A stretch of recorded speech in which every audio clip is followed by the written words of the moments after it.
Welcome to today's video. Today we are going to be installing the RBC Intake Manifold with the PRL Cold Air Intake, finally. First thing that I already did was get the car up on jack stands and took off the bumper, and if you know me, I already have all my parts laid out or organized so I know where everything is. The first step that I'm going to be taking is actually draining the coolant, because we're going to be replacing the stock upper radiator hose with a new RBC application one. And to drain your radiator fluid or coolant obviously, is through this plastic plug. You just twist it to the left and everything should just come out. So when you pull your coolant drain, make sure to have either a big catch pan or have like a little tarp under so you don't make a big mess under your garage. And you're gonna notice that when you first pull it out, it's gonna drip very slowly. So what you do is you go to your radiator cap and you just take it out, and then it'll all just start gushing out like so. So while we were waiting for the coolant to drain, we are gonna clear the engine bay of the stock intake, the battery, and the intake tubes. The reason why you should have your car jacked up is you're gonna take off the resonator on the intake. It's all this piping that goes up the car and stuff. So yeah. So far I have the battery off. What you're gonna do is you're gonna take these two bolts out to actually remove the bracket for the stock battery tray. It's gonna be two bolts, one down here and one right there. It's also gonna be size 12, so if you have like a extension like mine, it'll be really easy to take it out. So just like before in our previous passport video, just remove the stock intake. It's worm clamp here, worm clamp, and then pliers on this, and then you just unhook the intake. And remember the box, you just pull straight up and then it'll come out. While you're taking the intake off, it's also a good idea to take off the MAF sensor already and transfer it over to your cold air intake tube, as so. Just bolts on with the stock bolts. Alright, also update on the wrap thing. I only had enough to cover up the upper intake tube and maybe like 3/4 of the bottom one. I ran out. I don't know if I'm gonna cover up the rest because I don't even know if this is actually gonna work. So what I'm doing now is just bolting on the MAF sensor. Sorry for misleading you guys. If you tried taking off the battery tray with those two bolts, like I did, you'd find out that it's actually connected in a couple more places. So I think it's right here, down there where the intake tube is, and probably another one at the bottom. I'll let you guys know. So there are actually two more bolts that hold on the battery tray at the bottom.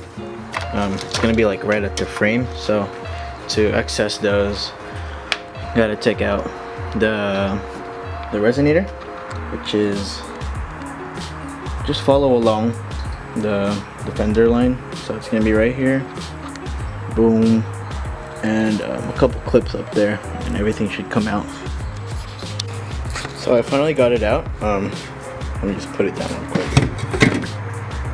It's gonna be two bolts right there, 1 and 2. It's gonna be attached to the frame. So make sure you get your favorite extension and a 12, because it's not a 10 like the other bolts. With your clutch line baggie, you're gonna get your stainless clutch line, the new bracket, and the battery tie down. What this is gonna replace is actually the bracket that the stock one goes onto. So there's two bolts that are right there. One is right here, and the other one is on top. And the new one is just gonna bolt on like this. If I can get it. It's gonna go on like that. So you're gonna get your rag, place it on the lower control arm, and you're gonna break this bolt loose with a 10. so then it can loosen like that. So then when it removes, you can actually catch some of the dripping clutch fluid onto the rag, not your control arm or your floor. So to get out the clutch line, the hard clutch line off the transmission, you're going to take a 17, you're going to get the big nut that's connected to the transmission, and then you're going to hold it there. You're going to take a 10 and you're going to break this one loose. Because if you try to do it without the 17, you're going to end up holding on to the line itself, and you're going to like deform it a little bit. So it's better to hold it down with a 17 and then use the 10. As far as these clips go, to take off the clutch line, the other clutch line that's on the car, you just stick the screwdriver to flathead. You're just going to stick it into that little clip, the little tab, and you're just going to pry it out. So yeah, it's going to take a little muscle, but that's the easiest way to do it. So after getting those clips out and getting the bracket out, you're going to replace your bracket, and I'm still working on getting this out. I'm just trying to pull it out. This is the stock bracket. So once you get that out, bolt on your new bracket, and this is gonna slide onto it. And then for the clutch line, you're gonna thread it in through the hole that the stock one came from. And then right now it's just hand tightened, but you're also gonna put back this clip. What I did is I just placed it hand tight, and then I took the butt of the flathead that I have, and I just kind of hammered it in place, and it worked. So there you go. Before you actually thread on the other end of your clutch line, you're gonna want to place your battery tray, because you're gonna run it under, and then you're gonna run it through this rubber grommet at the end of it. So it's gonna go under, through, and then into the fitting. Oh, and the little bracket here actually comes off easy if you just pull back on the middle tab. Pull back on the middle tab and it'll just slide out literally. I was pulling on it like a motherfucker and it wouldn't come out. So alright, so now the battery tray is bolted down, so now all I have to do is run the clutch line through the grommet and then tighten everything down, and then we're actually gonna bleed it, but we'll do that a little bit later because the bleeder screw is all the way buried in the engine bay down there. So okay, this is how it's supposed to look when you have everything together so far. You have your battery tray and your clutch line with your bracket that is torqued down. Well, I haven't torqued it down yet, but it's supposed to be 20 foot-pounds. Now that our clutch line and battery tray is on, we're ready to take off the throttle body, the injector covers, and the intake manifold itself, so we can swap the RBC in. Also, you're going to remove these two coolant ports, I believe. These two coolant ports to the throttle body, and there's going to be a couple more just under the intake manifold, so make sure to get those. Mine was loose in the box when I opened it, but I finally found out what this little nut and bolt is. It's supposed to be for your ECU bracket right there, because the stock one won't be able to thread on, so that's what this is for. I'm going to start off by removing the top radiator hose, because we're going to replace it with the supplied PRL one. We're also going to remove these coolant hoses off the throttle body, and then we are going to unbolt the throttle body bolts. Well, the throttle body obviously. And I actually got some brake clean, so it's a great time to clean the throttle body. And we're going to remove the intake injector cover, the little VTEC thing. And then under that we're going to undo the injectors and the intake manifold itself. So the radiator hoses just came out with a little more persuasion with some angle cutters, or just little tin snips. I was able to get them out. So also be careful with trying to pry the radiator hose from where the top radiator is, because you don't want to like dent it or crack your radiator or anything. I thought I cracked it, so just make sure to be careful. Okay, now that the throttle body is out, I'm gonna get some brake cleaner and I'm just gonna spray it while holding it open and just wiping it with my rag. I'm gonna do it on my tarp because it's dirty anyways. I spilled a lot of oil on it on my last oil change for my auntie. So cool. So once you get some of the stuff off, as you can see, I installed what's easiest, the breather hose. And another easy thing you can do is take off the map sensor with a 8mm and transfer it over to your new RBC Intake Manifold right over there. As you can see, the map sensor bolts right onto the RBC with no problems. And when you put on the map sensor, be careful not to force the O-ring in. What I like to do is I take the map sensor, hold it kind of far, and with my other hand I spray brake clean onto the O-ring, so that way it cleans it and it kind of lubricates it, so you can just slide it onto the O-ring port. So when it's time for you to remove your fuel rail, you're gonna notice that when you undo these two bolts to the fuel rail itself, you have to undo these clips, as you can see right there. You just take a flathead, you jam it in between and you just pry it out. Don't force it out though, you know, just do it nicely, I guess, but just make sure you don't break anything, because no bueno. So when pulling out the fuel rail out of the injectors, make sure to unplug the clips for it, and to also undo the grounds, which is 10mm. There's one here and the other one is bolted in right there. And also keep a rag, so when you pull out the fuel rail, the fuel can spill somewhere and not all over your engine bay. So this is one of the injectors that you pull out, and if you try to just stick it into the RBC, you're gonna see that the stock ones are actually too big, so that's why you need to get your RBC board out, or you can just get the adapters that I got, the one that I showed you guys. So same trick with the map sensor, just spray a little bit of brake clean on the O-ring and then stick it in there slowly, and then same thing with this, just hit it with brake clean and then wiggle it into the RBC. Alright, there's the final product of the injector adapters with the stock injectors and the map sensor. So final prep for the RBC, you're going to take this plug. It comes with your longer studs and bolt kit, and you're going to use it to plug the hole in the RBC. Let me just focus.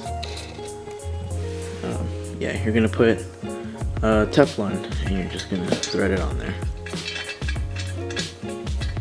Now everything is pretty much prepped and good to go. So you have to take off the intake manifold by going around, taking off all the bolts that just hold on to the block, to the head. So this part is also coming out. So just make sure you get everything out and make sure you disconnect everything connected to it so you don't pull anything off, and you should be all set. And also, guess who I'm FaceTiming with? Why don't you guys say hi to her? Hi. What time is it there?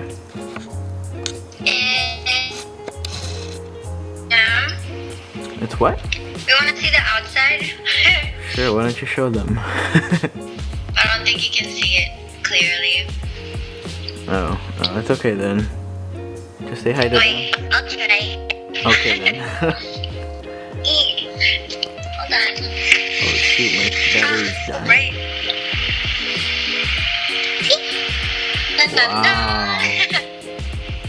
I'm like on the 8th floor, so Alright, well, say bye to them. I'm gonna go back. Bye! So taking the stock intake manifold out is kind of tricky because while you can get to these bolts really easily to the top, there's actually going to be two bottom bolts. I'm trying to show you guys in there, but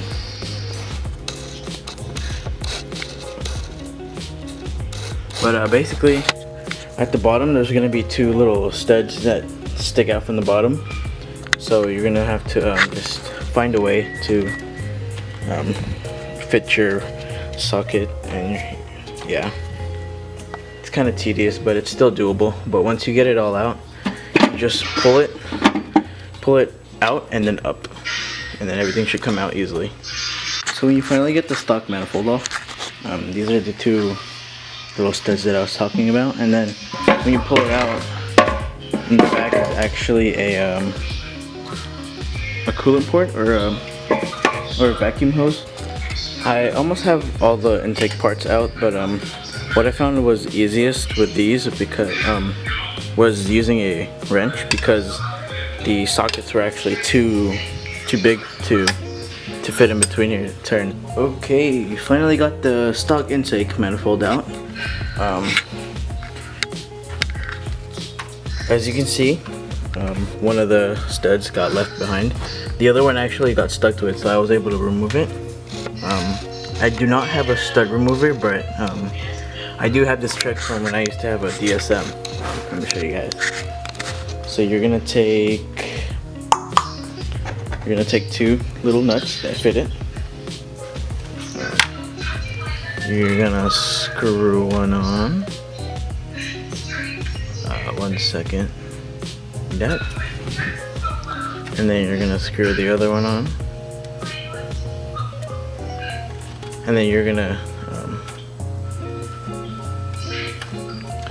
tighten this one and loosen this one, so they both kind of like go against each other. So then when they get stuck, you can undo the stud on its own. So let's go ahead and do that right now.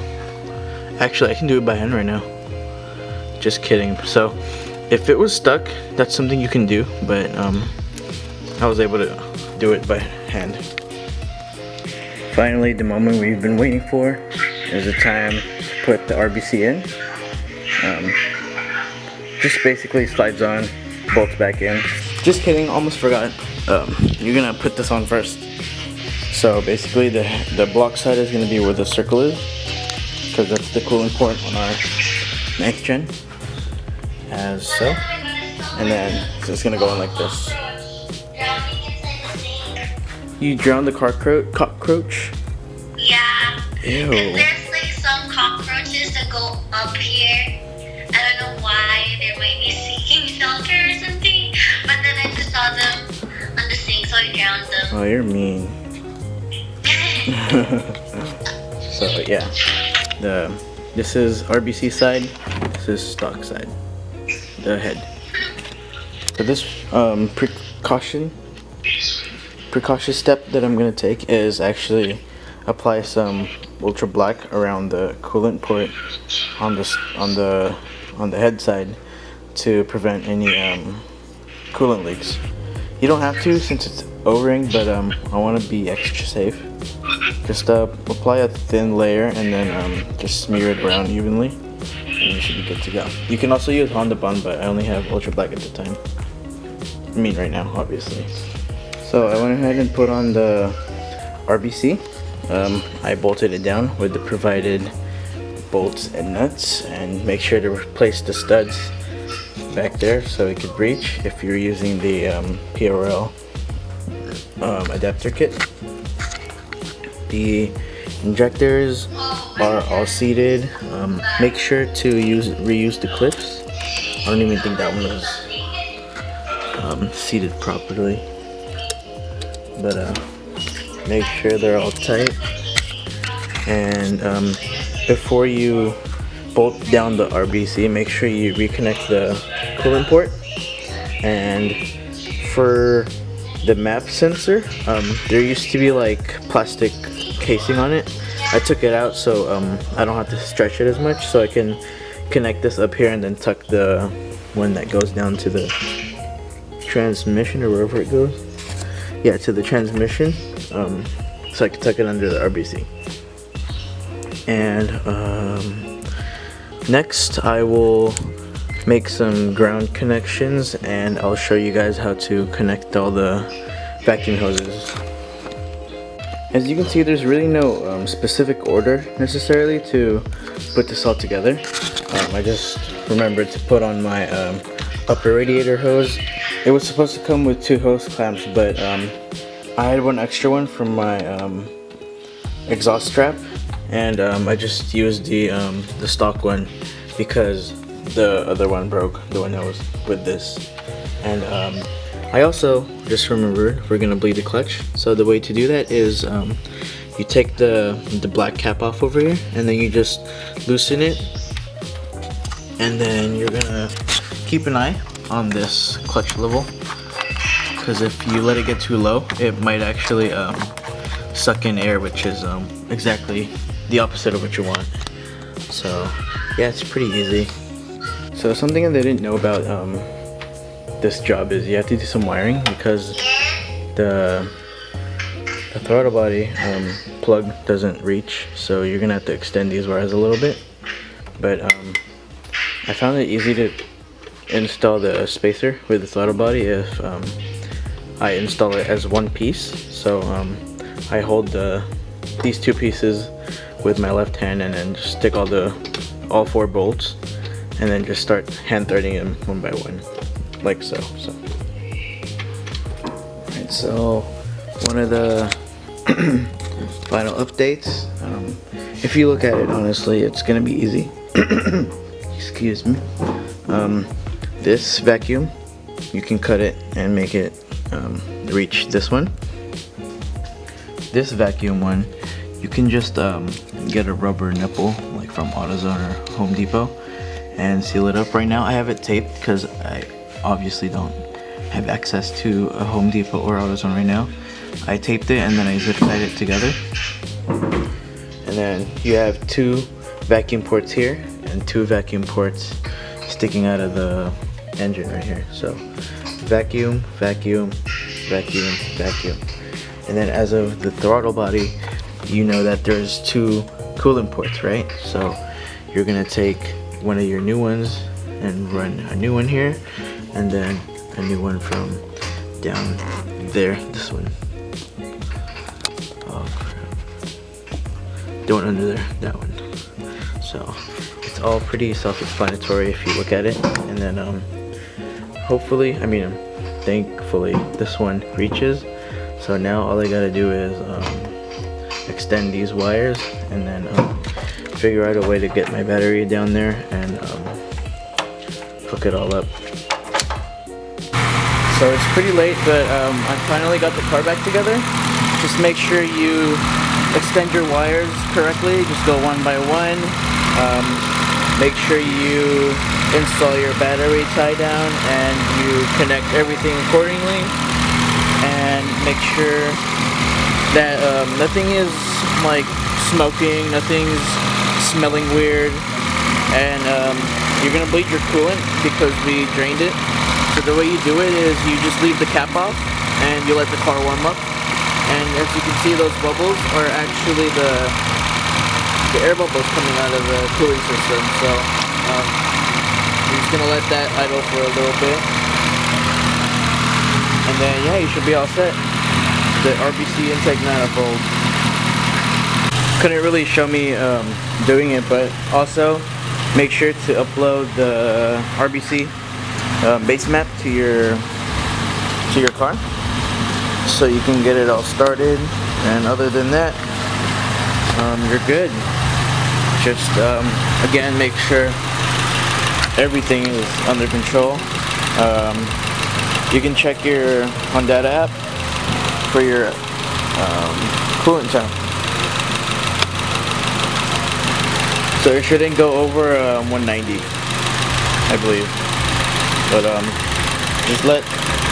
just keep letting the coolant bleed, and it shouldn't overheat past 190, 200-ish. But yeah, enjoy.